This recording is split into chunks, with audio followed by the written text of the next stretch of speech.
en Colombia, un grupo de disidentes de las FARC armado con fusiles ingresó a una localidad en el norte de Santander. Los pobladores exigen a la presencia del gobierno del presidente Gustavo Petro ante el temor por el regreso de la guerrilla. Por más de media hora, hombres armados con fusiles y portando brazaletes alusivos a las FARC se pasearon por las calles de San Calixto, en norte de Santander. Podemos observar el día de hoy nuevamente a las disidencias de la FARC caminando por el municipio de San Calixto, demostrando con esto su poderío militar. Los guerrilleros saludaron a comerciantes y a transeúntes, generando temor entre la comunidad. Pues sí, preocupante lo que está pasando acá en el municipio de San Calixto. Como habitantes somos quienes nos vemos afectados por toda esta situación, ya que nos están involucrando a toda la población en algo que no tenemos que ver. Y como sociedad civil le pedimos a las disidencias y a los demás grupos que también muestren a la comunidad acciones de paz, acciones de tranquilidad, acciones que no incrementen el miedo y la zozobra en nuestra región. El ejército y la policía llegaron al lugar para recuperar la tranquilidad de la población.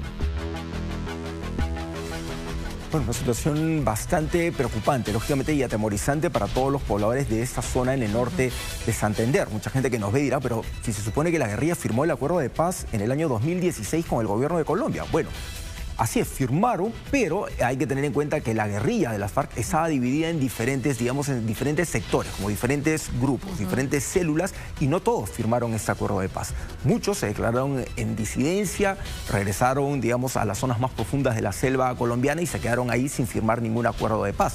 La tarea pendiente para el gobierno de Gustavo Petro era justamente culminar el proceso de paz con todas las guerrillas, y eso hasta ahora no se da.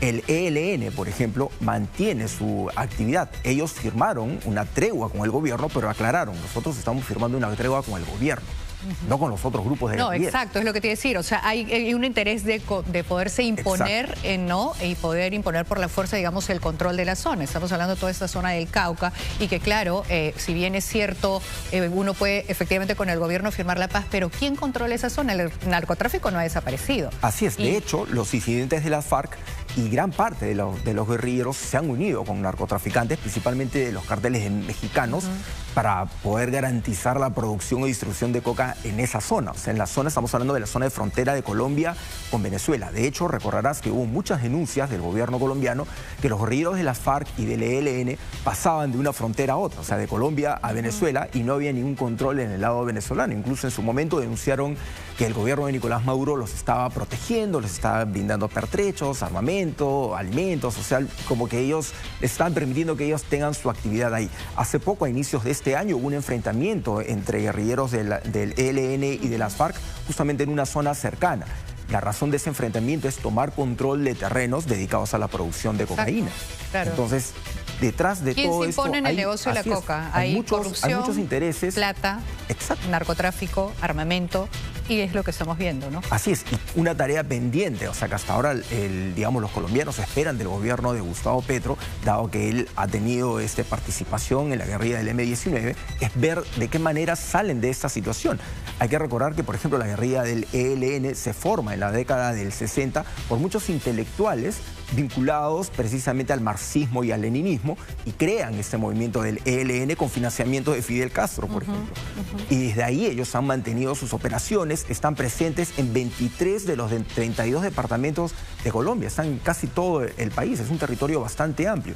Y los disidentes de la FARC, si bien es cierto, este grupo que ingresó a esta localidad colombiana es bastante reducido, son pocos, pero igual mantienen presencia, son personas que han estado durante mucho tiempo combatiendo, tienen experiencia en el manejo de armas, conocen muy bien esta zona y, como te contaba, están vinculados a grupos de narcotráfico. Algunos se han convertido como en su brazo armado, ¿no? De carteles de narcotráfico. Y estamos viendo, digamos, el inicio, está germinando esa violencia que puede escalar, como habría que tratar de controlarla ahora, desde que está empezando, ¿no? Así es, lo lamentable es que en algún momento vimos, por ejemplo, durante la cumbre del CELAC, los comentarios del presidente Gustavo Petro pidiendo orden, pidiendo control en nuestro país, y un poco es como decirle, y que también le señalaron los opositores colombianos, y todas las de orden en otros países, pero acá tienes está un más montón de preocupado tareas lo que pasa en nuestro país. Claro, o sea, ocúpate de lo que ocurre acá. O sea, hay muchas cosas por resolver aquí en este país, pero